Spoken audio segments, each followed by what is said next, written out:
എല്ലാവർക്കും എൻ്റെ ഇന്നത്തെ പുതിയൊരു വീഡിയോയിലേക്ക് സ്വാഗതം. അപ്പോൾ ഇന്നത്തെ വീഡിയോ എന്ന് പറയുന്നത് ഇന്ന് വിഷു സംക്രമമാണ്. അപ്പോൾ അതിൻ്റെ കുറച്ച് കാര്യങ്ങളൊക്കെയാണ് നമുക്ക് ഇന്നത്തെ വീഡിയോയിൽ കേട്ടോ. അപ്പോൾ എല്ലാവരും വീഡിയോ തീർച്ചയായിട്ടും കാണാം. മോണ്ടാണിങ്ങിക്കേ വീഡിയോ എല്ലാവരും തീർച്ചയായിട്ടും കാണുക. സബ്സ്ക്രൈബ് ചെയ്യാതെ കാണുന്ന കൂട്ടുകാരുണ്ടെങ്കിൽ ഒന്ന് സബ്സ്ക്രൈബ് ചെയ്യുക, ലൈക്ക് ചെയ്യുക, ഷെയർ ചെയ്യുക. ഓക്കെ.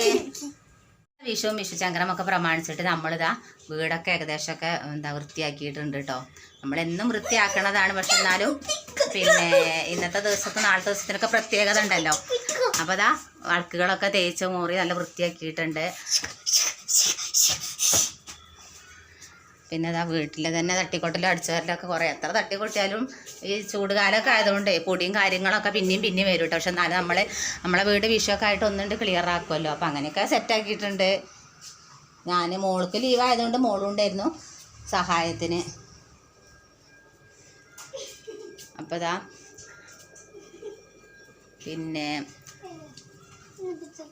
പിന്നെ അതാ വീതനപ്പുറം പിന്നെ പറ്റ എരപ്പായി കിടക്കുന്നു. അപ്പോൾ അതൊക്കെ ഒന്ന് ഇന്നലെ സിമെൻ്റൊക്കെ തേച്ച് കാവ്യൊക്കെ ഇട്ടിട്ടുണ്ട്. ചെക്കടുന്നേ ഇത് തുണി നനച്ചിട്ടതാണ്. അപ്പം ഇനി എന്താ പറയുക, വെള്ളം നിൽക്കാൻ വേണ്ടിയിട്ട് കാണിച്ചു വെച്ചാൽ കേട്ടോ. അതാ ഇങ്ങനെയാണ്. ഇത് ഞാൻ തന്നെ ചെയ്തെടുത്താണ്. എന്താടി മാങ്ങപ്പം വേണ്ട, ഇതാ കാവിട്ടതാ കേട്ടോ. ഞാൻ തന്നെയാണ് കേട്ടോ കാവിട്ടത്, സിമെൻറ്റ് വെച്ചതൊക്കെ. എത്രത്തോളം നന്നായെന്ന് അറിയില്ലതാ, മാറ്റിത്തരാം. ആകെ ഇവിടെയൊക്കെ പൊളിഞ്ഞിരുന്നു, അപ്പം ഞാൻ തന്നെ ചെയ്തതാണ്. അപ്പം ഇനി 2 ദിവസം അങ്ങനെ നനഞ്ഞ തുണി ഇട്ട് കൊടുക്കേണ്ടി വരും. അപ്പോഴാണ് അതിൻ്റെ ആ വൃത്തി കിട്ടുള്ളൂ, നല്ല ഉറപ്പും കിട്ടുള്ളൂ. അപ്പം ഞാനത് അങ്ങനെ ചെയ്യാമെന്ന് വിചാരിച്ചു ഗൈസ്. ഇപ്പോൾ ഒരാൾ ചെയ്യണമെന്നൊന്നുമില്ല, നമുക്ക് തന്നെ സിമെൻറ്റ് മണലൊക്കെ ഉണ്ടെങ്കിൽ സെറ്റാക്കി എടുക്കുക. നമ്മളാ എന്താ പറയുക, അങ്ങനത്തെ ആൾക്കാർ പണി എടുക്കണ ഒരു വൃത്തിയൊന്നും ഇല്ലെങ്കിൽ നമുക്ക് തന്നെ സെറ്റാക്കി എടുക്കാം. അപ്പോൾ അത് അടുപ്പത്തെ ചോറ് ആക്കുന്നുണ്ട്. പിന്നെ ഈ ഭാഗത്തൊക്കെ പൊളിഞ്ഞിട്ടുണ്ടായിരുന്നു. അപ്പോൾ അവിടെയൊക്കെ വൃത്തിയാക്കി തുണി ഇട്ടിട്ടുണ്ട്. തുണിയൊക്കെ ഉണങ്ങിയിട്ട് അടുപ്പിൻ്റെ ചൂടിട്ടിട്ട് ഞാൻ നനച്ച് കൊടുക്കണം. സെറ്റ്. അപ്പോൾ അടുപ്പും ഇതിനൊക്കെ പറ്റിയതായാണ്. ഇപ്പോൾ നമ്മൾ ഈ ഭാഗം അടുക്കളേൻ്റെ ഈ ഭാഗം ഒന്ന് പൊളിച്ച് നേരെയാക്കുമ്പോഴാണ് ഇതൊക്കെ നേരെയാക്കാൻ പറ്റുള്ളൂ. അപ്പം നമുക്ക് വീതനയും കാര്യങ്ങളൊന്നും വേറെ ഒന്നും ചെയ്യാൻ പറ്റൂല. അപ്പോൾ തൽക്കാലത്തേക്ക് ഇപ്പോൾ ഉള്ളത് ഇങ്ങനെ പൊളിഞ്ഞത് ഇങ്ങനെ നേരെയാക്കുക, അത്രേ ഉള്ളൂ. അപ്പോൾ ഗൈസ്, നമുക്കിന്ന് സംക്രമമായിട്ട് നമ്മളൊന്ന് പിന്നെ എന്താ പറയുക, നെയ്യപ്പം ഉണ്ടാക്കണം. അപ്പം അതും ഒക്കെ വൈകുന്നേരത്തിനാണ് ഉണ്ടാക്കണത്. അങ്ങനത്തെ പണികളൊക്കെ ഉണ്ട്. പിന്നെ നാളെ വിഷു കണിക്കുള്ള സാധനങ്ങളൊക്കെ ഒരുക്കി വെക്കണം. അപ്പോൾ കുറച്ച് സാധനങ്ങളൊക്കെ ഞാൻ ഏട്ടൻ്റെ കയ്യിൽ ഇങ്ങനെ എന്താ പറയുക എഴുതി കൊടുത്തിട്ടുണ്ട്. അപ്പോൾ എന്താ ഉന്നസേ മാങ്ങ അപ്പോൾ എഴുതി കൊടുത്തിട്ടുണ്ട്. അപ്പോൾ ഏട്ടൻ മലപ്പുറത്ത് നിന്ന് വാങ്ങിച്ചിട്ട് വരാമെന്ന് പറഞ്ഞിട്ടുണ്ട്. അപ്പോൾ അതൊക്കെ ഞാൻ വീഡിയോസിൽ ഉൾപ്പെടുത്തുന്നതായിരിക്കും. നാളത്തെ വീഡിയോസ് അടിപൊളി വീഡിയോസ് ആയിരിക്കും കേട്ടോ. അപ്പോൾ ഓക്കെ. അപ്പോൾ ഫ്രണ്ട്സ്, ഇതാ നമുക്ക് നെയ്യപ്പത്തിൻ്റെ പൊടിയൊക്കെ കിട്ടിയിട്ടുണ്ട് കേട്ടോ. അതായത് ഇവിടെ പിന്നെ കോട്ടപ്പടി മില്ലിൽ വാങ്ങിക്കണതാണ് കേട്ടോ. പൊടി നെയ്യപ്പപ്പൊടി എന്ന് പറഞ്ഞാൽ അവർ തരും കേട്ടോ. അപ്പോൾ അത് 1.5 കിലോൻ്റെ, അപ്പോൾ 1.5 കിലോ വെച്ചിട്ടാണ് നമ്മളിന്ന് അപ്പം ഉണ്ടാക്കിയെടുക്കുന്നത്. പിന്നെ എന്താ പിന്നെ അതാ അതിലേക്ക് ശർക്കര അതാ. അപ്പോൾ അതൊക്കെ കൂടി ഒന്ന് സെറ്റാക്കി എടുക്കട്ടെ. കുറച്ച് 2 പഴം ഞാൻ ജ്യൂസൊക്കെ വെച്ചിട്ടുണ്ട്, അതിലേക്ക് ഇട്ട് കൊടുക്കാനാണ് കേട്ടോ. എത്രത്തോളം നെയ്യപ്പം ശരിയാവും എന്നുള്ളത് അറിയില്ല, ചുട്ടിട്ട് തന്നെ പറയാൻ പറ്റുള്ളൂ. അപ്പോൾ ഞാൻ ചുട്ടിട്ട് ഞാൻ കാണിച്ചു തരാം. ഓക്കെ. അപ്പോൾ അതാ എന്തിനു വേണം, ശർക്കര നന്നായിട്ടൊന്ന് മെൽറ്റായി കിട്ടണം. അപ്പോൾ അതൊക്കെയാണ്. അപ്പോൾ നമ്മളിതാ സംഭവങ്ങളൊക്കെ ഉണ്ടാക്കിയിട്ട് പിന്നെ ഞാൻ പറഞ്ഞല്ലോ, നമ്മൾ പിന്നെ പെരുന്നാളൊക്കെ ആയിട്ട് നമുക്ക് കുറച്ച് സാധനങ്ങളൊക്കെ തന്ന കുറച്ച് താത്തമാരെ വീടൊക്കെ ഉണ്ട്. അപ്പോൾ അവർക്കൊക്കെ നെയ്യപ്പം ചുട്ട് കൊടുക്കാനുള്ളതാണ്. അപ്പോൾ അതിന് വേണ്ടിയിട്ടുള്ളൊരു എന്താ പറയുക, കുറച്ചധികം പൊടി വാങ്ങിച്ചിട്ടുണ്ട്. അപ്പം ഇതൊക്കെ ചുട്ടിട്ട് നമ്മൾ വൈകുന്നേരം ഒരു വെച്ച് കൊടുക്കലും പരിപാടിയൊക്കെ ഉണ്ട്. അപ്പോൾ അതൊക്കെ ഒന്ന് സെറ്റാക്കണം. അപ്പോൾ ഏതായാലും അപ്പം ഉണ്ടാക്കി എടുക്കട്ടെ കേട്ടോ. എങ്ങനെയാണ് വരുന്നത് ഞാൻ കാണിച്ചു തരാം കേട്ടോ. അപ്പം ഓക്കെ. നമുക്ക് മുൻകൂട്ടി പറയാൻ പറ്റില്ലല്ലോ, അപ്പോൾ ശരിയാവില്ല എന്നുള്ളത് അറിയില്ലല്ലോ. അപ്പോൾ അങ്ങനെയൊക്കെയാണ്. അപ്പോൾ ഒന്ന് കലക്കിയെടുക്കട്ടെ കേട്ടോ ഞാനതൊക്കെ. ഓക്കെ. കറി ഇന്ന് സിമ്പിളായിട്ട് പരിപ്പും തക്കാളിയാണ് വെച്ചിട്ടുണ്ടായിരുന്നത്. പിന്നെ ഞാൻ പപ്പടം കാച്ചി, പിന്നെ ഉപ്പേരി. അപ്പം ഇന്നിപ്പോൾ അപ്പത്തിൻ്റെ പണിയൊക്കെ ഉള്ളതുകൊണ്ട് ഞാൻ കറിയും ഉപ്പേരിയൊക്കെ എന്താ പറയുക തട്ടിക്കൂട്ടലാണ്.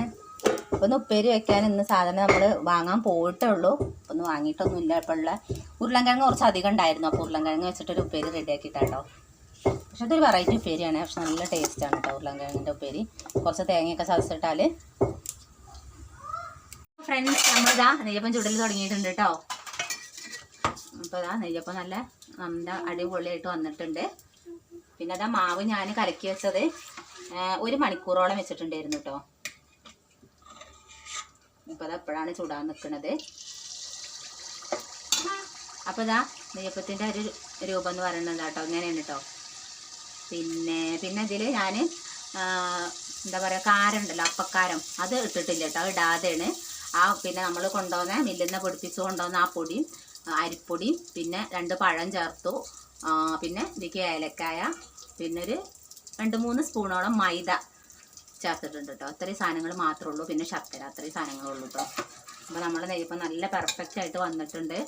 അപ്പോൾ അപ്പക്കാരം ഇല്ലാണ്ട് നമുക്ക് ഇങ്ങനത്തെ അപ്പങ്ങൾ റെഡിയാക്കി എടുക്കാം. അപ്പക്കാരം എന്ന് പറഞ്ഞാൽ അപ്പോൾ നല്ല സാധനമൊന്നല്ല, നമ്മൾ വയറിനൊക്കെ കേടാണ്. അപ്പോൾ ഇങ്ങനെ ഉണ്ടാക്കിയെടുക്കുമ്പോൾ കഴിയുന്നതും അപ്പക്കാരൊന്നും ഉപയോഗിക്കാതെ ഉണ്ടാക്കിയെടുക്കുക. നന്നാവണുണ്ടല്ലോ, നന്നാവണില്ലെങ്കിലല്ല പിന്നെ നമുക്ക് അതിൻ്റെ ആവശ്യമുള്ളൂ. അപ്പോൾ ഇതാണ് ഇപ്പോൾ ഞാൻ ചുട്ടിട്ടുള്ള നെയ്യപ്പം കേട്ടോ. നല്ല സോഫ്റ്റാണ് ഉണ്ടോ. അപ്പം ഇനി ബാക്കിയുള്ള മാവൊക്കെ കൂടി ഞാൻ ചുട്ടെടുക്കട്ടെ കേട്ടോ. അതാ അത്രയും കൂടെ മാവ് ബാക്കിയുണ്ട്. ഇതിനൊരു 3/4 പാത്രം മാവുണ്ടായിരുന്നു. അപ്പോൾ ഓക്കേ. അപ്പോൾ ഇതാ ഫ്രണ്ട്സ് നമ്മളിതാ ഇത്രയും നെയ്യപ്പം ചുട്ടെടുത്തിട്ടുണ്ട് കേട്ടോ. ഇതാ നല്ല അടിപൊളിയാണ്, നല്ല സോഫ്റ്റാണ് കേട്ടോ. അപ്പം ഇതാ കണ്ടോ, സൂപ്പറാണ്. പിന്നെ ഇതാ ഈ ഒരു പാത്രത്തിലും കൂടെ ഉണ്ട് കേട്ടോ. പക്ഷേ ഇത് നമുക്ക് കഴിക്കാനുള്ളതല്ല കേട്ടോ. അതൊക്കെ നമ്മൾ അടുത്തുള്ള താത്താർക്കൊക്കെ കൊടുക്കാണ്ട്. ഞാൻ പറഞ്ഞല്ലോ, നമ്മൾ പെരുന്നാളൊക്കെ ആയിട്ട് നമുക്ക് ഓരോ സാധനങ്ങൾ കൊണ്ടു തന്നുകൊണ്ട് അവർക്ക് കൊടുക്കണം. അപ്പോൾ അതൊക്കെയാണ് കേട്ടോ. അപ്പോൾ ഞാനിനി ഇതൊക്കെ 1, 2, 3, 4 വീട്ടുകാർക്ക് കൊടുക്കണം കേട്ടോ. അപ്പോൾ 4 കവറിലാക്കട്ടെ, 10 കൊടുക്കണം. അപ്പോൾ അങ്ങനെയൊക്കെയാണ്. പിന്നെ അപ്പോൾ അവർ നമ്മൾ പെരുന്നാൾക്കൊക്കെ തന്നതല്ലേ, അപ്പോൾ ഒരു രസമല്ലേ, നമ്മൾ ഒരു ആണ്ടൃതി ആകുമ്പോൾ. അതിപ്പോൾ നമ്മുടെ വീട്ടിൽ ഭക്ഷണം കഴിക്കാഞ്ഞിട്ടോ ഉണ്ടാക്കാഞ്ഞിട്ടോ ഒന്നല്ലല്ലോ. അതൊരു എന്താ പറയുക, നല്ലൊരു നമുക്ക് മനസ്സിനൊക്കെ ഒരു ഇൻട്രസ്റ്റ് ഉള്ളൊരു പരിപാടിയാണ്. കാരണം എന്താ വെച്ചാൽ നമ്മൾ അങ്ങോട്ടും ഇങ്ങോട്ടും കൊടുത്ത് തിന്നാന്ന് പറയുമ്പോൾ അതൊരു ആണ്ടൃതിയൊക്കെ ആകുമ്പോൾ ഒരു പ്രത്യേക രസമല്ലേ. അപ്പോൾ അതൊക്കെയാണ്. അപ്പോൾ അതാ സംഭവം കേട്ടോ. നമ്മൾ എന്താ പറയുക, അപ്പസോഡൊന്നും ഇല്ലാത്ത നെയ്യപ്പാണ് കേട്ടോ. അപ്പോൾ മക്കളെ ആരും അപ്പസോഡ ഇട്ടില്ല വെച്ചിട്ട് അപ്പം നന്നാവില്ല എന്ന് വിചാരിക്കണ്ട. അപ്പോൾ അതാ ഞാൻ ഫുൾ ഗ്യാരണ്ടിയാണ് കേട്ടോ. നല്ല അടിപൊളി അപ്പാണ്. അപ്പോൾ അതാ സൂപ്പർ അപ്പായിട്ടുണ്ട് കേട്ടോ. അപ്പോൾ ഓക്കെ, ഞാനും തന്നെ ഇതിങ്ങനെ ചെയ്ത് നോക്കിയിട്ടില്ല. ഫസ്റ്റ് ടൈമാണ് ഇതിങ്ങനെ ചെയ്ത് നോക്കണത് കേട്ടോ. ഞാൻ വിചാരിച്ചു അപ്പസോഡ ഇല്ലാതെ ഞാൻ കലത്തപ്പം ചെയ്തിട്ടുണ്ടായിരുന്നു കേട്ടോ. അപ്പോൾ അത് പിന്നെ അടിപൊളി ആയപ്പോഴേക്ക് തോന്നി നെയ്യപ്പത്തിലും ഈ അപ്പസോഡ ഇല്ലാതെ ഒന്ന് ചെയ്ത് നോക്കാമെന്ന് വിചാരിച്ചു കേട്ടോ. അപ്പോൾ അത് സക്സസ് ആയിട്ടുണ്ട്. അപ്പോൾ ഓക്കെ ഫ്രണ്ട്സ്, ഇതാ നമ്മുടെ വിഷു സംക്രമത്തിനുള്ള കാര്യങ്ങളൊക്കെ ഇവിടെ റെഡി ആയിട്ടുണ്ട് കേട്ടോ.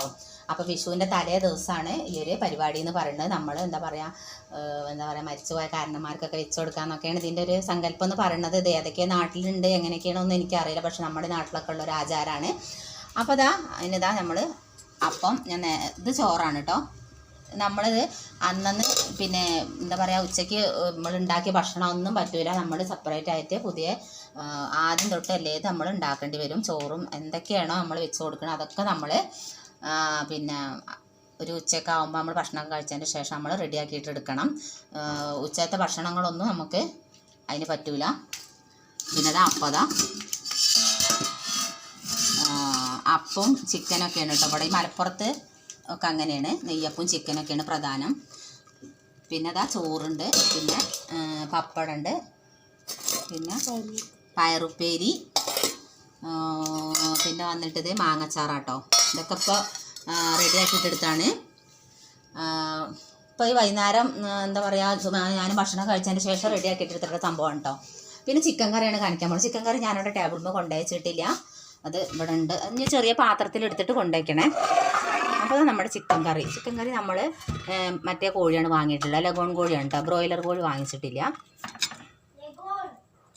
ഓക്കെ, ഇവിടെ ഈ ഭാഗത്ത് ഇരുട്ടാനെ കൊണ്ട്. അപ്പോൾ ഇതാണ് കേട്ടോ. ഇവിടെ നെയ്യപ്പും ചിക്കൻ കറി എന്ന് പറഞ്ഞാൽ ഭയങ്കര സംഭവമാണ് നമ്മുടെ ഈ മലപ്പുറം ഭാഗത്തേക്ക്. മലപ്പുറം എന്നല്ല, പെരിന്തൽമണ്ണ, മഞ്ചേരി അവിടെയൊക്കെ അങ്ങനെ തന്നെ തോന്നും കേട്ടോ. പക്ഷേ എൻ്റെ നാട്ടിലേക്കൊന്നും ഇങ്ങനത്തെ സംഭവങ്ങളില്ല. അവിടെയൊക്കെ പത്തിരിയും ചിക്കൻ കറിയൊക്കെയാണ് ഉണ്ടാക്കൽ.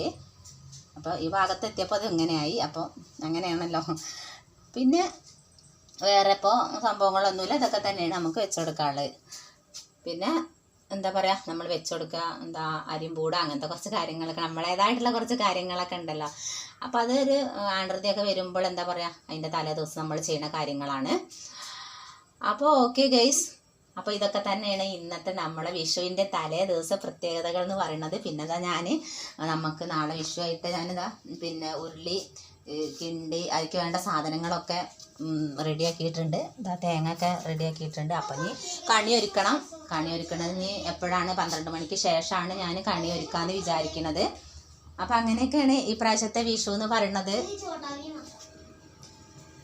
അപ്പോൾ ഓക്കെ ഫ്രണ്ട്സ്, അപ്പോൾ വീണ്ടും മറ്റൊരു വീഡിയോസുമായിട്ട് വീണ്ടും കാണാം. അപ്പോൾ നാളത്തെ വിഷും കാര്യങ്ങളൊക്കെ ആയിരിക്കും നാളത്തെ വീഡിയോസ് എന്ന് പറയുന്നത്.